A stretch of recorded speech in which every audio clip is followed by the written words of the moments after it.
लंबे सुदर्शन प्रतीक को देखकर पंखुड़ी उस पर मुग्ध हो गई थी और प्रतीक भी उसकी काली कजरारी आंखों और निश्चल मुस्कुराहट पर फिदा। अब कभी कभी प्रतीक के उदयपुर के चक्कर लगने लगे। घंटों वह झील में बोटिंग करते और हाथ में हाथ डाले पार्क में बैठे रहते। पंखुड़ी दिन रात प्रतीक के ही सपनों में खोई रहती।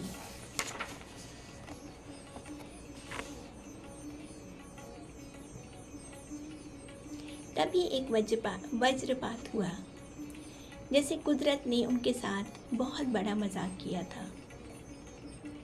पंखुड़ी फपक कर रो पड़ी। इतने दिनों का दबा हुआ लावा जैसे बह निकला। तो आज मैं आप लोग के लिए एक बहुत ही प्यारी कहानी लेके आई हूँ जिसका नाम है पंखुड़ी। और इसमें पंखुड़ी एक बहुत ही प्यारी, बहुत ही इमोशनल युवती है, बच्ची है, जो कि विपरीत परिस्थितियों में भी अपने होने वाले जीवन साथी का साथ नहीं छोड़ती है और पूरी ज़िंदगी उसके साथ बहुत ही खूबसूरती से बिताती है। तो चलिए आज की कहानी आरंभ करते हैं। पंखुड़ी और स्मिता माथुर और मेरी यूट्यूब चैनल में आप लोग का बहुत बहुत स्वागत है। पंखुड़ी। बचपन से ही वह फूल की पंखुड़ी जैसी ही कोमल और सुंदर थी। बचपन में वह घर की सिली पीली हरी फ्रॉकों में कूदती घूमती रहती, जिनमें तरह तरह की फ्रिल लगी होती थी। पंखुड़ी का यौवन प्रस्फुटित हुआ तो वे बड़ी बड़ी आंखें, कमल के फूल के समान होंठ और हंसते मुस्कुराते गुलाबी गाल उसकी उम्र के युवाओं पर बिजली से गिराने लगे। इन सब बातों से बेपरवाह व मदमस्त घूमती। सब हम उम्र लड़कियां उसकी तुलना फिल्मी हीरोइनों से करते। बहुत सी सहेलियां तो उसे आशा पारेखी कहती। उम्र में बड़ी होने के बाद भी वह कॉलोनी के छोटे छोटे बच्चों के साथ खेलती घूमती थी। फूलों से, कलियों से, बादलों से उसे बहुत प्यार था। उसे बचपन के वह दिन याद आते जब वह सब भाई बहन गर्मी के दोपहर में घर के पीछे के आम के बाग में खेलते घूमते थे। गर्मियों की छुट्टी का तो कहना ही क्या। गर्मियों की छुट्टियां मतलब आलू के पापड़, चिप्स और भेलपुरी।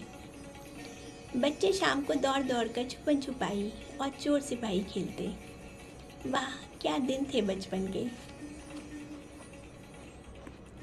बारिश के मौसम में कभी कभी वह भाइयों के साथ तालाब के गंदले पानी में कूद जाती और देर तक उधमबाजी करती रहती। बड़े भैया और छोटे भैया कई बार चढ़ती हुई भैंसों पर बैठ जाते और उसे भी अपने आगे बिठा लेते। जब भैंसें तालाब के ठंडे और गंदले पानी में तैरती तो बच्चों को बोटिंग का मज़ा आता। तब न तालाब में रहने वाले कीड़े मकोड़ों या जोक का होश रहता और न भैंस पर लगी मिट्टी और गोबर का। बच्चों को लगता वाह क्या शाही सवारी कर रहे हैं। जैसे जैसे वह बड़ी होती गई और आकर्षक होती चली गई। बड़ी बड़ी आँखों में चंचलता के साथ साथ लाज के लाल डोरे भी दिखने लगे। स्कूल कॉलेज में वह हर कार्यक्रम में बढ़ चढ़कर हिस्सा लेती, चाहे वह खो खो हो या अंताक्षरी। कॉलेज की कोई भी पिकनिक उसके बिना अधूरी रहती। ऐसे ऐसे गाने गाती, ऐसी मस्ती करती कि सबको आनंद आ जाता। हवा के साथ साथ घटा के संग संग, हवा के साथ साथ घटा के संग संग, वो साथी चल मुझे के साथ चल तू, यूं ही दिन रात चल तू, अपने हाथों में हाथ चल तू, संभल मेरे साथ चल तू, ओ साथी चल। ऐसी मस्ती में वो लोग पिकनिक पे जाते हैं। संगीत हो या नृत्य, वह हर प्रोग्राम में भाग लेती। कभी कृष्ण बनती तो कभी राधा, लेकिन अभी भी उसका वह बचपना नहीं गया था।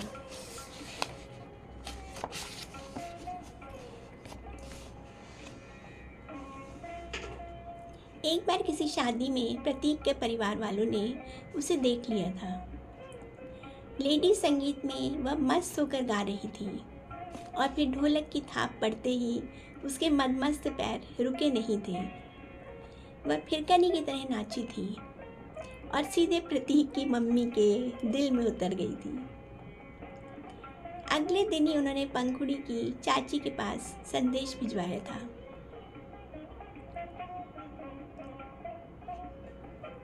लड़का इंजीनियर है, अच्छा लंबा, दोनों की जोड़ी खूब जचेगी।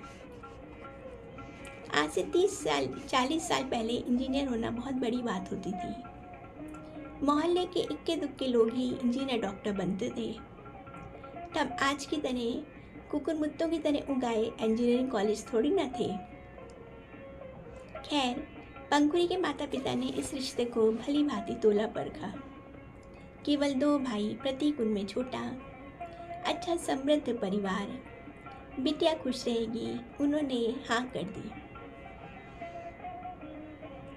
पहले मुहूर्त पर ही दोनों की सगाई कर दी गई। लंबे सुदर्शन प्रतीक को देखकर पंखुड़ी उस पर मुक्त हो गई थी और प्रतीक भी उसकी काली कजरारी आंखों और निश्चल मुस्कुराहट पर फिदा। अब कभी कभी प्रतीक के उदयपुर के चक्कर लगने लगे। घंटों वह झील में बोटिंग करते और हाथ में हाथ डाले पार्क में बैठे रहते। दोनों परिवारों की ओर से उनके मिलने जुलने पर कोई बंधन नहीं था। दिन जैसे सब नीले और रातें रंगीन हो गई थी। पंखुड़ी दिन रात प्रतीक के ही सपनों में खोई रहती। आगे वह एमए ज्वाइन करे या घर पर रहे ये निश्चित नहीं था। उसकी सासू माँ का संदेशा आया, हमें लड़की से नौकरी थोड़ी ना करवानी है, आप तो उसे सिलाई कढ़ाई और घर के दूसरे कामों में पारंगत बना दीजिए। बस अब पंखुड़ी ने सिलाई कढ़ाई का डिप्लोमा ज्वाइन कर लिया और बचे समय में माँ से तरह तरह की रेसिपी बनाना सीखती। कभी साबुत गोभी तो कभी आलू दम। रोटी पराठे तो वो इतनी स्पीड से बनाती जैसे कोई मशीन गोल गोल घूम रही हो। लेकिन अभी भी उसका बचपना गया नहीं था। इन गर्मियों की छुट्टियों में जब कॉलोनी के बच्चों ने गुड़िया की शादी रचाई तो पंखुड़ी फिर से उनकी लीडर बनी। ढमाढम ढोल ताशे बज रहे थे और पंखुड़ी बारात में सबसे आगे। पापा ने तमाशा खिड़की से देखा, माँ को बुलाकर बोले, ये देखो तुम्हारी बेटी, क्या ये शादी करने लायक है? माँ ने पिता की फिक्र भरी बात हंसी में टाल दी। विवाह का मुहूर्त फरवरी का निकल चुका था। शादी की तैयारियां शुरू हो गईं। रोज ही माँ बाजार जाती, कभी स्टील के बर्तन तो कभी प्रेशर कुकर खरीदा गया। ढेरों रंग बिरंगी साड़ियों से उसकी वार्डरोब जगमगा उठी। कभी गुलूबंद तो कभी खनखनाती चूड़ियाँ लेकर माँ बाजार से आती। कभी कभी जब माँ कहती तो पंखुड़ी भी माँ के साथ चली जाती और कभी अपनी सिलाई कढ़ाई में लगी रहती। उसे उन दिनों में सिलाई कढ़ाई की बहुत अच्छी प्रैक्टिस हो गई और उसने एक से एक सुंदर कपड़े और सूट मशीन पर खटाखट सिलने सीख लिए थे। ब्लाउज के ऐसे सुंदर सुंदर गले बनाए कि सब देखते रह गए। बच्चों के छोटे छोटे टोपे और मोजे बुनने भी माँ ने उसे सिखा दिए थे। दिवा स्वप्नों में डोलती पंखुड़ी को इन कामों को करने में बड़ा मज़ा आता। आखिर बसंती फूलों भरा मौसम और उससे भी बढ़कर सजना के नशीले ख्यालों का सपनों में बसेरा साथ में था। सजना है मुझे सजना के लिए, सजना है मुझे सजना के लिए, ज़रा उलझी लटे सवार लूँ, अरे अंग का रंग निखार लूँ कि सजना है मुझे सजना के लिए, सजना है मुझे सजना के लिए। लेकिन ये खूबसूरत स्वप्न अधिक दिन नहीं चले। तभी एक अनसोचा वज्रपात हुआ, जैसे कुदरत ने उनके साथ बहुत बड़ा मजाक किया था। सुदर्शन प्रतीक एक थर्मल पावर हाउस में इंजीनियर था। रात दिन की शिफ्ट ड्यूटी वह बड़ी कर्तव्य निष्ठा से करता। प्रैक्टिकल ट्रेनिंग के दौरान उसे ये मालूम हो चुका था कि थर्मल पावर हाउस में कई हीट जोन ऐसे होते हैं जहां वाष्प दिखाई नहीं देती, लेकिन यदि मनुष्य उसमें गलती से चला जाए तो पूरा का पूरा भस्म हो जाता है और पता भी ना चले। इसीलिए वह पूरी सावधानी से काम किया करता था। लेकिन उस रात पता नहीं क्यों एक उपकरण में टेम्परेचर इतना बढ़ा या कोई कंट्रोल मीटर ऐसा खराब हुआ कि उसमें भरे तेल में अचानक तेज़ी से उबाल आया और धमाकेदार आवाज़ के साथ वह फट गया। अमूमन ऐसे मौक़ों पर चेतावनी की सायरन बज उठते थे ताकि ड्यूटी पर तैनात लोग अपना बचाव करते हुए जो भी उपकरण सही ढंग से काम ना कर रहा हो उसे समय रहते सुधार लें। लेकिन उस दिन उस खतरनाक उपकरण के अचानक फटने से उसके किरचे और खौलता तेल, ट्रांसफार्मर ऑयल दूर दूर तक गिरा। आसपास काम करने वाले जितने भी लोग थे, जब तक वे आसन्न आपदा को समझ पाते, तेज खौलते तेल से उनके शरीर के खुले अंग, हाथ पैर, चेहरे और सिर के बाल बुरी तरीके से जल गए थे। हाहाकार मच गया। तुरंत सभी घायलों को पास के अस्पताल की बर्न यूनिट में एडमिट किया गया। प्रतीक की जब बेहोशी टूटी तो उसका चेहरा गर्म सलाखों की तरह जल रहा था, जैसे ढेरों जलते अंगारे उसके चेहरे पर रगड़ दिए गए हों। भीषण दर्द से वह करहा उठा। उसका सुदर्शन चेहरा जलकर ना जाने कैसा अजीब सा और बुरी तरीके से काला हो गया। आग की तरह से खबर तेजी से उदयपुर भी पहुंची। पंखुड़ी जल बिन मछली की तरह तड़प उठी। उसका होने वाला प्रियतम, उसका प्राण प्रिय,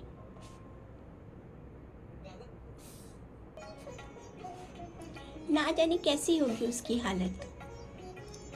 माँ, मुझे उन्हें देखने जाना है, वह कितना तड़प रहे होंगे। लेकिन माँ ने उसे रोक लिया था। नहीं बेटी, तुम उसके दर्द को नहीं देख पाओगी। शादी के दिन वैसे ही नज़दीक आ चुके थे और सगाई के बाद हुई चंद मुलाकातों में वे दोनों एक दूसरे के दिल में बस चुके थे। पंखुड़ी का तो रोम रोम उसके प्यार के सपनों में डूबता उतराता रहता था। ऐसे समय में ये क्या हो गया, ऐसा रूह कपा देने वाला हादसा। पंखुड़ी की रातों की नींद उड़ गई थी। प्रतीक का मुस्कुराता चेहरा उसकी आंखों के सामने तैरता रहता। कैसा मनमोहक रूप, रंग और कैसे तीखे फीचर्स थे। मुस्कुराते होठ और सपनीली आंखें। प्रतीक की हालत सुधरती प्रतीत नहीं हो रही थी। दिल्ली के एक बड़े अस्पताल में उसका इलाज चल रहा था। बुरी तरह झुलसे चेहरे को ठीक करने में डॉक्टरों को बहुत मेहनत करनी पड़ रही थी। शादी की डेट टाल दी गई। जब तक प्रतीक ठीक नहीं हो जाता, शादी कैसे हो सकती थी। पंखुड़ी का अब किसी काम में मन नहीं लगता। सिलने को अधूरे कपड़े उसको मुंह चिढ़ाते लगते। साड़ियों में फॉल टाँकना उसने बंद कर दिया था। चारों ओर जैसे अंधकार ही अंधकार छा गया था।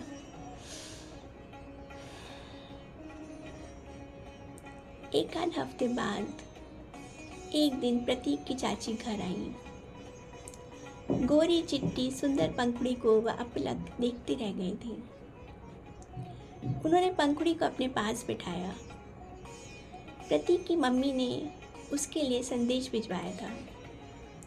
बेटा, प्रतीक बहुत बुरी तरह जल गया है। शायद उसका चेहरा विभत्स हो जाए। अभी तो तुम्हारी सिर्फ सगाई ही हुई थी। तुम लोग 7 फेरों के अटूट बंधन में नहीं बंधे हो। समाज में सगाई होकर भी कुछ परिस्थितियों में टूटना तो कोई खास बात नहीं है। बाद में किसी को याद भी नहीं रहेगा।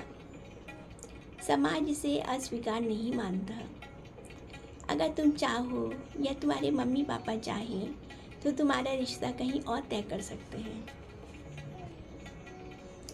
पंखुड़ी फपक कर रो पड़ी। इतने दिनों का दबाया हुआ लावा जैसे बह निकला। नहीं चाची जी, 7 फेरों के बंधन में नहीं बंधे तो क्या हुआ? मन से मन का बंधन तो है ना। मैं उनको नहीं भुला सकती।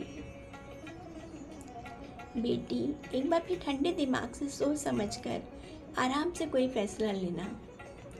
जिंदगी भर के लिए किए जाने फैसलों में किसी तरह की जल्दबाजी नहीं करनी चाहिए। नहीं चाची जी, यदि शादी के बाद ऐसा हो गया होता तो क्या मैं उनको छोड़ देती?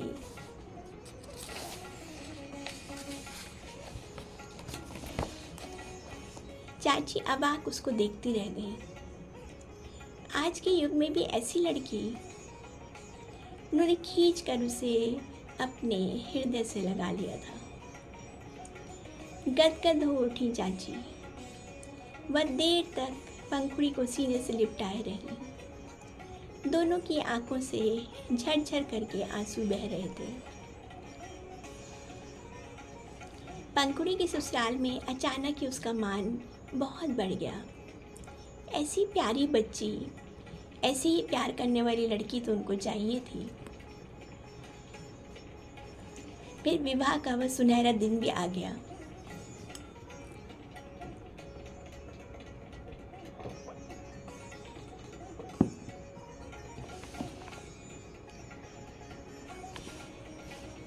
जाड़ों की एक खूबसूरत रात को वह फूलों के सजे मंडप में बैठकर विवाह बंधन में बंध गए।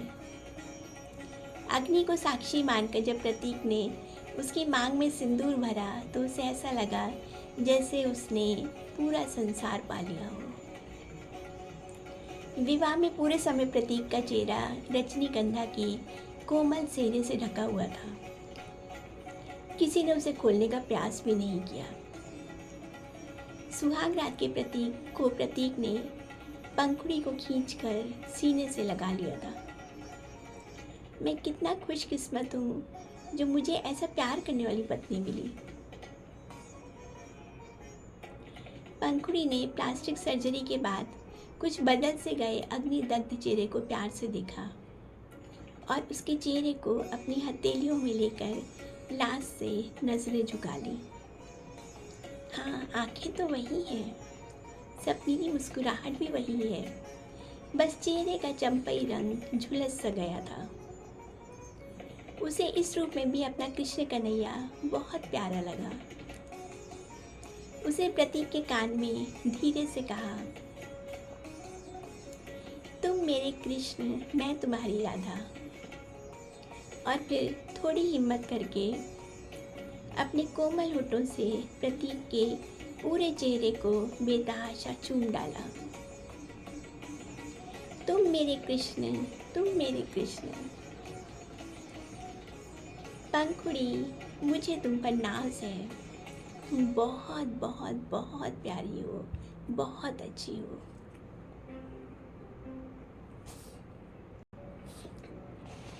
पंखुड़ी, मुझे तुम पर बहुत गर्व है। तुम कितनी प्यारी, कितनी अच्छी हो। और उस प्यार भरी रात में उनका प्यार हुलस कर परवान चढ़ा और वे दोनों एकाकार हो गए।